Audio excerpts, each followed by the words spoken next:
आपल्या पलूसमध्ये कीर्ती sales and mobile gallery घेऊन आलेत ऑफर्सचा धमाका। कोणत्याही कंपनीचा मोबाईल खरेदी करा आणि मिळवा आकर्षक गिफ्ट। शिवाय सर्व कंपन्यांचा फायनान्स व कॅशबॅक ऑफर। सर्व नामांकित कंपन्यांचे मोबाईल व ॲक्सेसरीज मिळवण्याचे एकमेव ठिकाण Kirti sales and mobile gallery, Meenakshi Chitramandir समोर, कराड तासगाव रोड, पलूस। प्रोप्रायटर कुलभूषण शीतल सावळवाडे।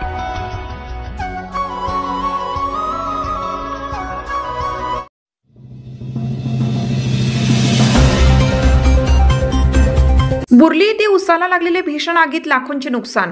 बुर्ली तालुका पलूस येथील नलवडीमाळा परिसरात बुधवारी दुपारी 2:30च्या सुमारास उसाला भीषण आग लागली। कडक ऊन असल्याने क्षणात आगीने रौद्र रूप धारण केलं। अनेक शेतकरी ऊस तोडीच्या प्रतीक्षेत होते, परंतु या घटनेमुळे त्यांच्या आशेवर पाणी फिरलं आहे। आग नेमकी कशामुळे लागली याचे कारण समजू शकलं नाही। परिसरातून मोठ्या प्रमाणात वीज वाहक तारा गेल्यामुळे शॉर्ट सर्किटमुळे आग लागल्याचे शेतकऱ्यांचं मत आहे। आग विझवण्यासाठी किर्लोस्कर, क्रांती कारखाना आणि पलूस नगर परिषदेच्या अग्निशमन गाड्यांनी प्रयत्न केले। या आगीमुळे आकाशदीप चौगले, राजेश चौगले, मनोहर चौगले, सुरेश चौगले, शीतल चौगले, राजगुंडा चौगले, राजेंद्र पाटील, नरेंद्र पाटील, वीरेंद्र पाटील आदींची जवळपास 40 ते 50 एकर क्षेत्राचे नुकसान झाले।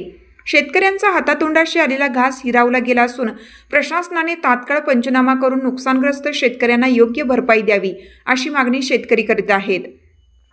जनावरांना आता चारा मिळणार नसून ऊस वजनात व दरात घट होणार आहे।